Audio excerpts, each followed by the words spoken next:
Bonsoir à tous, bienvenue dans cette édition du 26 septembre. Voici les titres que nous développerons.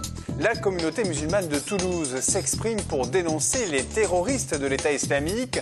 Des agents municipaux en colère, nous reviendrons sur leurs revendications à l'heure du conseil municipal de ce jour. Enfin, match de l'année, le TFC accueille le PSG. Dénoncer l'horreur et éviter tout risque d'amalgame. Voilà les raisons qui ont rassemblé les représentants de la communauté musulmane de Toulouse aujourd'hui. Face aux exactions des terroristes de l'État islamique, ces pratiquants ont réagi à la sortie de la prière du vendredi devant la mosquée du Château Tabar. Jérôme Bollock et Alain Sorat. C'est eux qui disent qu'ils sont un État islamique. On peut compléter que cela n'a rien ni d'un État, ni d'islamique. 14h30, mosquée As-Salam à Toulouse, quelques 3000 musulmans pris ensemble. Un rassemblement qui revêt un caractère particulier aujourd'hui. La communauté tient à adresser un message de fraternité et de condoléances à la famille d'Hervé Gourdel. Elle souhaite également dire stop aux amalgames entre islam et groupes terroristes. Marquer notre différence avec ces actes de barbarie et en même temps pour dire qu'en tant que citoyens, nous sommes aussi touchés du même ordre que tous les membres de la communauté nationale. Une grande compassion pour la famille de la personne qui a été, donc de cette famille endeuillée et de tout ce monde qui souffre énormément de cet acte de barbarie. Une goutte de sang d'un être humain est plus chère que la Mecque elle-même. Pourquoi d'aller tuer quelqu'un qui est innocent? Je vois pas, c'est la question que je me pose moi. Et ça ne devrait pas arriver, nulle part, ni ici en France, ni ailleurs. Certains membres d'autres communautés religieuses ont tenu à venir aujourd'hui à la mosquée en signe de soutien. Ce qui compte, c'est d'avoir un regard positif, parce que, pardon pour les médias, mais on a trop tendance à mettre en avant ce qui est négatif et puis à ne pas voir aussi toutes les petites pousses, toutes les cohabitations fraternelles sur les paliers, dans les cages d'escalier, dans la rue, dans les écoles, etc. Et je crois qu'il faut peut-être le dire un peu plus aussi. Ce soir, un grand rassemblement est prévu place du Capitole en hommage à Hervé Gourdel. Climat houleux ce matin à l'occasion du conseil municipal. 200 à 300 agents se sont réunis pour interpeller l'élu en charge des personnels. En cause, les disparités de statut et des effectifs trop peu nombreux. Jean-Marc Lucas. 8h30 au pied du Capitole ce matin. 200 à 300 agents territoriaux veulent se faire entendre par les politiques dans leur ensemble. Ce n'est pas contre la ville de Toulouse à proprement parler qu'on en a. On connaît des difficultés au travail depuis bien longtemps, des conditions dégradées, du travail à flux tendu. Ce sont toutes ces mesures d'austérité qui sont posées par le président Hollande au niveau national et par monsieur le maire au niveau de la ville de Toulouse. Selon les sources, entre 300 et 1000 personnes seraient vacataires au sein de la ville de Toulouse. Donc il y a une volonté de la municipalité de ne recruter que sur la police municipale, la petite enfance, les crèches et les créations de classes pour les écoles publiques. Et tout le reste, c'est plus de 70 directions qui seront impactées par le non-remplacement de fonctionnaires et qui se verront, on verra des agents non titulaires travailler à côté de fonctionnaires et qui n'auront pas la même rémunération. Côté mairie, on rappelle que les dotations de l'État ont baissé après les élections municipales. On ne fait pas pour autant la sourde oreille. Posé tout à l'heure aux syndicats que nous avons reçus d'entamer tout de suite des négociations en vue d'un accord de déprécarisation.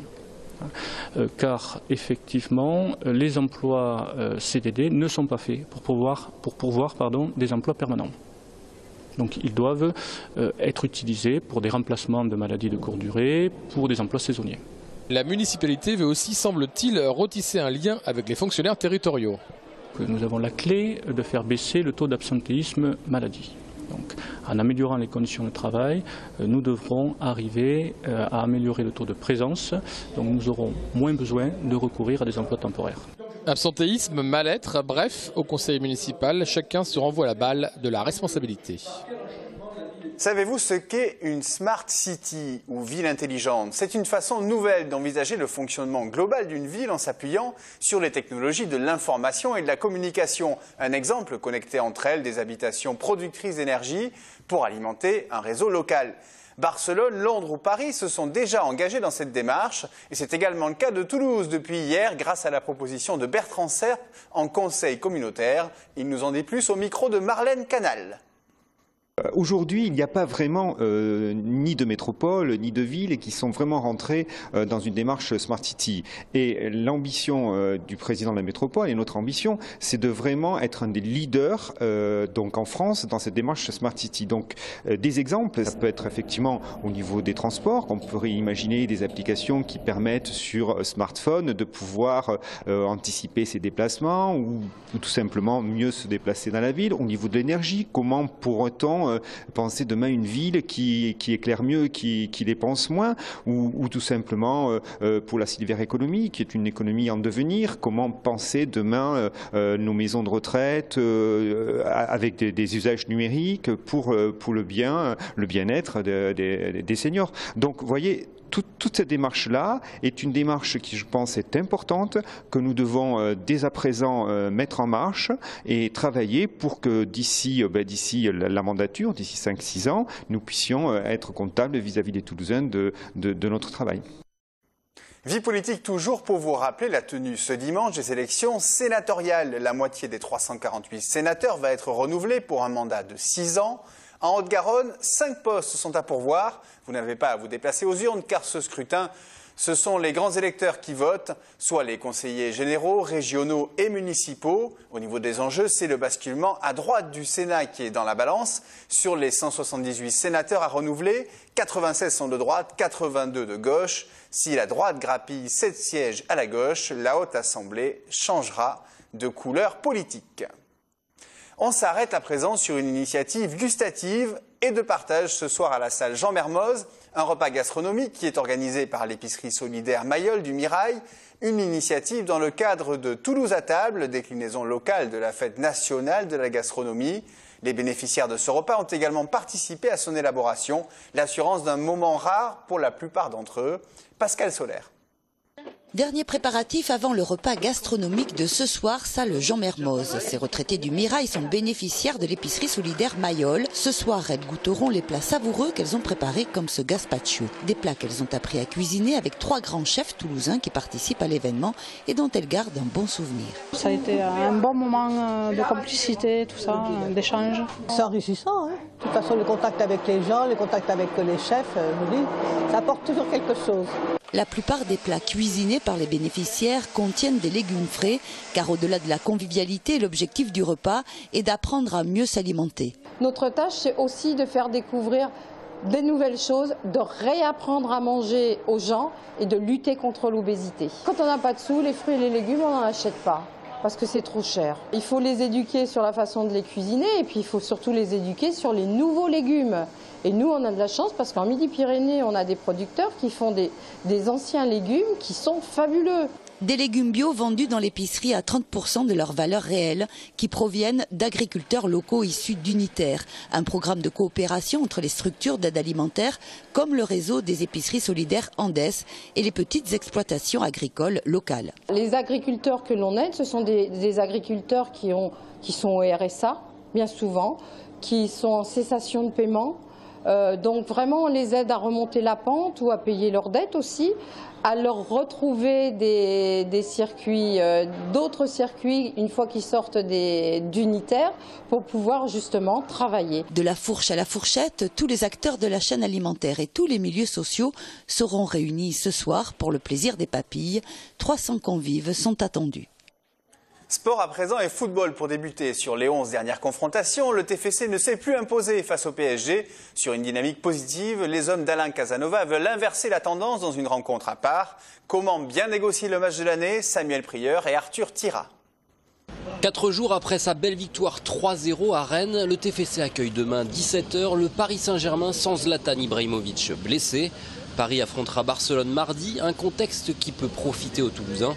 Impossible pour Alain Casanova de lutter avec le PSG sur une saison, mais sur un match, rien d'impossible. Ça va être un match difficile, un match très compliqué. Voilà, et on sait tous qu'ils nous sont largement supérieurs. Maintenant, après, un match reste un match, et sur un match, je sais que nous, on est capable de faire de bonnes choses. Nous, on est dans un processus de construction, de progression. Voilà, il faut qu'on joue avec nos armes, tout simplement. Toujours invaincus à domicile, les Toulousains auront à cœur de poursuivre cette belle série. Le capitaine Abel Aguilar appelle ses coéquipiers à ne pas craindre Paris à l'heure du match. Aujourd'hui, le PSG est un des meilleurs clubs, pas seulement en France, mais en Europe et même à niveau mondial. Et on ne peut pas se permettre de jouer un match en pensant qu'on va perdre. Donc il faut tout donner en pensant positivement et penser qu'on va gagner. Alain Casanova pourra compter sur le retour de Martin Braithwaite, absent depuis un mois. Il sera en concurrence avec Aleksandar Pečić pour épauler Ben Yedder à la pointe de l'attaque toulousaine. Un mot de rugby avec une réaction attendue du Stade Toulousain à Bayonne dès ce soir. Après 4 défaites consécutives, Toulouse pointe à la 9e place, à 1 point seulement de la zone de relégation. Enclencher une nouvelle dynamique, c'est l'un des objectifs avant de recevoir le Stade Français et Toulon. On écoute Nicolas Bézy. Forcément, on est sur 4 défaites, on a un match à l'extérieur où il faut prendre des points, donc on va y aller justement pour gagner ce match et essayer de ramener quelque chose de positif pour attaquer les 2 matchs après à domicile qu'on a contre le Stade Français et Toulon. Il s'agissait de Sébastien Bézy, non pas de Nicolas Bézy. Toujours est-il que les Toulousains qui débuteront avec McAllister, Harry Nordoki et Palisson dans le 15 de départ, coup d'envoi 20h45. Castres 12e se déplacera demain à Lyon pour y affronter le Loup, coup d'envoi 18h30. Culture, ce soir, dans le cadre du festival Occitania, la scène de l'auditorium Saint-Pierre-des-Cuisines accueillera un véritable ovni artistique, mêlant théâtre, vidéo, rap, dub et slam. Dans ce spectacle à la mise en scène burlesque, la troupe de l'Entrebescar conte la croisade des Albigeois. C'est un Écossais féru d'Occitanie qui a écrit le spectacle. Anne-Laure Thomas et Vincent Gonzalez ont assisté aux derniers préparatifs. Rendre accessible une période de l'histoire vieille de 800 ans, c'est le pari de Patrick Hutchinson, un Écossais passionné d'Occitanie venu s'installer il y a 50 ans dans nos contrées. Cet enseignant-chercheur en littérature doc médiévale a dépoussiéré un poème occitan de 9500 vers pour créer une trilogie. Baptisée Crozada Douai, elle revient sur la croisade des Albigeois. Ce sujet est intimement lié à l'histoire et à l'identité de cette région et de ce pays. Elle est diversement connue, caricaturée aussi peut-être, mais elle a besoin d'être remise au goût du jour. Le spectacle, aussi théâtral que musical, invite le spectateur à un véritable voyage dans le temps. Les anachronismes sont de mise pour raconter l'actualité criante de la croisade des Albigeois. Sur scène, un présentateur de talk show reçoit sur son plateau quelques fantômes du passé, venus débattre de problématiques plus contemporaines que jamais, comme l'intolérance ou les discriminations religieuses. La chanson prend très fortement parti en faveur de valeurs. Et justement, ces valeurs sont inscrites. Le vrai motif de la chanson, c'est la défense des valeurs. Ce soir à 21h, c'est la 3e partie de la trilogie, centrée sur la commune de Toulouse, qui sera présentée à l'auditorium Saint-Pierre-des-Cuisines. Voilà, c'est la fin de cette édition. Excellent week-end à tous. À bientôt sur TLT.